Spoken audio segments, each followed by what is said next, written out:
ঠিক আছে, আবার একটা নতুন রেসিপি নিয়ে চলে এসেছি গো বন্ধুরা। এই দেখুন বেড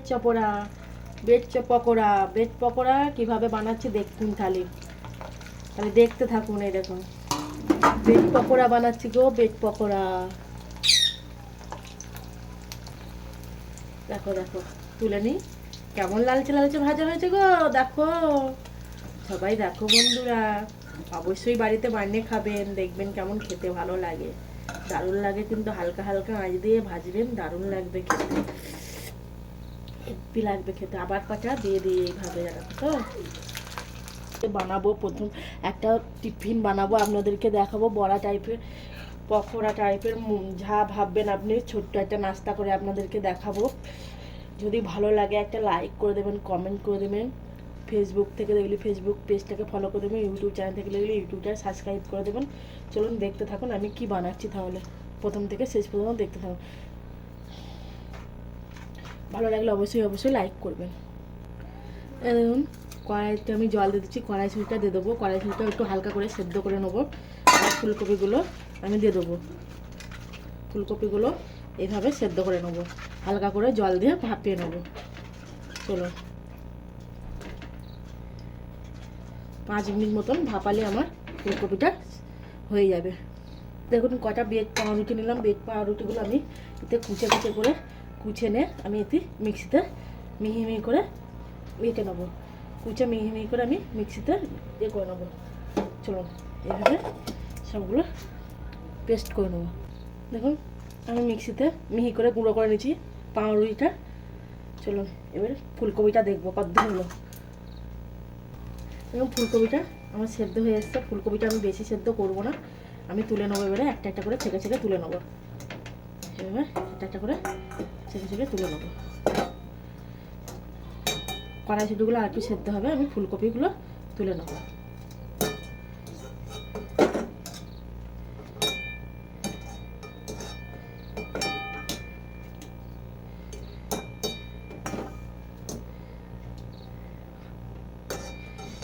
এই রেসিপিটাও ঘরেতে করে খাবেন, দেখবেন খেতে কিন্তু খুব সুস্বাদু লাগে, খেতে অবশ্যই অবশ্যই খুব ভালো লাগবে।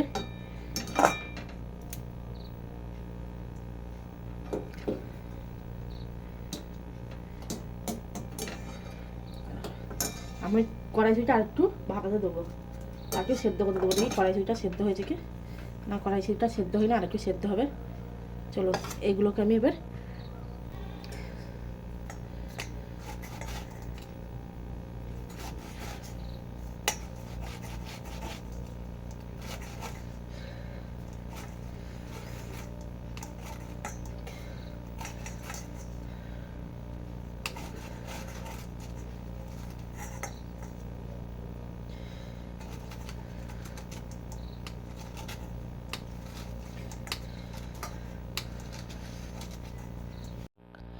দেখো এটাকে আমি মাখালাম। এটাকে কী দিয়ে মাখালাম বলুন তো? মাখিয়েছি আমি এটাকে পাউরুটি। প্রথমে আমি ফুলকপিটাকে সেদ্ধ করে নিয়ে আমি মিক্সিতে কুড়াতে কুড়িয়ে নিয়েছিলাম। কুড়িয়ে নেওয়ার পরে আমি ওতে দিয়ে দিয়েছি পাউরুটি পেস্ট করা। পাউরুটিটাকে গুঁড়ো করে নিয়েছি মিক্সিতে, গুঁড়ো করে নিয়ে পেঁয়াজ কুচি দিয়েছি, আদা রসুন বাটা দিয়েছি, একটু কাঁচা লঙ্কা কুচি দিয়েছি, ধনে পাতা দিয়েছি, দিয়ে ভালো করে লবণ দিয়ে এটাকে একটু সেনেছি। না লবণটা দিইনি, এমনি শুধুই সেরে নিয়েছি আগে। প্রথমে ভালো করে সব কিছু দিয়ে মিক্স করে মেখেছি। দেখুন মেখার পরে খানিকক্ষণ রেখে দিয়েছি। ওইদিকে কড়াইশুঁটিটাও আমার সেদ্ধ হচ্ছে, কড়াইশুঁটিটাও সেদ্ধ করেছি। দেখুন যদি আপনাদের এই রেসিপিটা একটুও যদি ভালো লেগে থাকে কিন্তু অবশ্যই অবশ্যই একটা লাইক করে দেবেন, ভালো লাগলে লাইক কিন্তু অবশ্যই চাই। লবণ একটু স্বাদ মতন, আর দেবো চাট মশলা। দেখবেন যে কোনো ভাজাতে একটু চাট মশলা দেবেন, পকোড়ি ফকোড়িতে খুব খেতে ভালো লাগে। এটা করে খেয়ে দেখবেন। দিয়ে দিলাম, আর এই কড়াইশুঁটিগুলো সেদ্ধ করে রাখলাম ওইগুলো দিয়ে দিলাম। সামান্য লঙ্কার গুঁড়ো, সামান্য পরিমাণে দিলাম লঙ্কার গুঁড়ো, আর বেশি ঝালও হবে না। দেখুন লঙ্কার গুঁড়ো আর এই কড়াইশুঁটিটা দিয়ে আমি ভালো করে এবার আর একটু ছেড়ে নিলাম।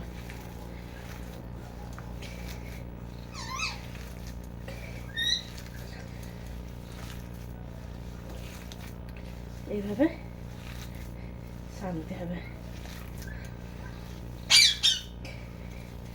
অবশ্যই একবার যদি ভালো লেগে থাকে একটা কিন্তু লাইক দেবেন।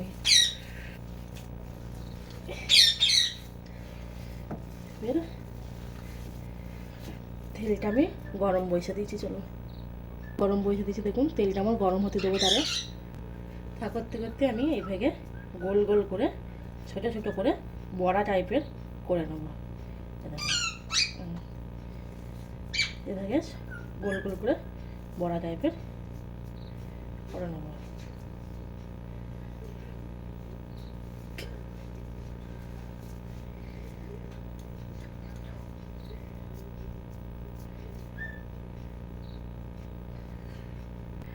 গোল গোল বড়া আমার রেডি। এবার আমি তেলে দেবো, চলুন। তেল আমার গরম হয়ে গেছে, তেলে আমি ছাড়বো। হয়ে গেছে, এবার তেলেটা চেপটে চেপটে আর একটু চেপটে চেপটে এভাবে ছেড়ে দেবো।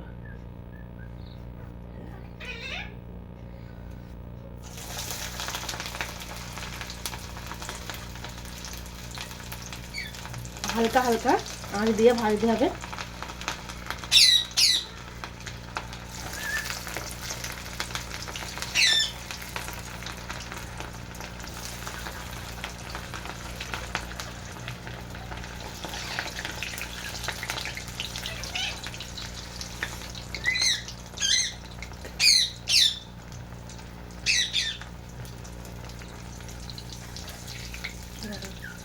দেখছে, হালকা আঁচ দিলে পুড়বেও না, তো ভিতর থেকে খুব সুন্দর মচমচে হবে।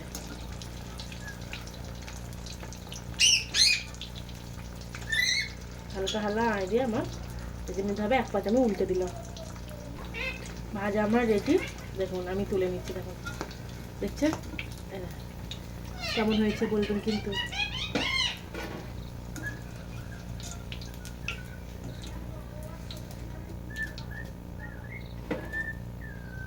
বাদ বাকিগুলো এদিকে দিয়ে দেবো।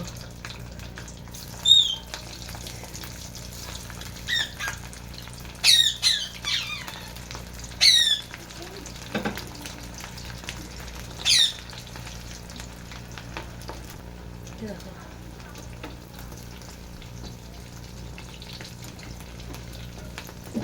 পিক করে হয়ে গেছে, একদম লালচে লালচে করে আমি নিয়ে নেবো ভেজে। খেয়ে দেখবেন একবার, ঘরে তো হোক বানিয়ে, দারুণ লাগে কিন্তু খেতে। তখন আমার হয়ে গেছে, আবার আমি আবার এগুলো নামিয়ে নিচ্ছি একইভাবে ছেঁকে ছেঁকে এইভাবে নামিয়ে নিতে হবে।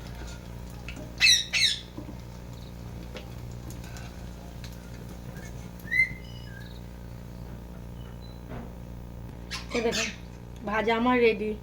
আপনাদের যদি এই রেসিপিটা ভালো লেগে থাকে একটা লাইক কমেন্ট অবশ্যই ফলো করে দেবেন। ফেসবুক পেজ থেকে দেখলে অবশ্যই ফেসবুক পেজ থেকে ফলো করবেন। ইউটিউব চ্যানেল থেকে দেখলে ইউটিউব চ্যানেল থেকে সাবস্ক্রাইব করবেন। সস দিয়ে রেডি আমার ব্রেড পকোড়া যদি আপনাদের সস দিয়ে রেডি হয়ে গেছে। দেখুন আপনাদের যদি ভালো লাগে অবশ্যই একটা লাইক দেবেন। ফেসবুক পেজ দেখলে ফেসবুক পেজটা ফলো করবে, ইউটিউব চ্যানেল থাকলে ইউটিউবটা সাবস্ক্রাইব করবে। ভালো লাগলে লাইক করবেন। এখানেই ভিডিওটা শেষ করছি। ভালো থাকবেন, সুস্থ থাকবেন। আবার একটা নতুন ভিডিও নিয়ে আপনাদের সামনে চলে আসবো।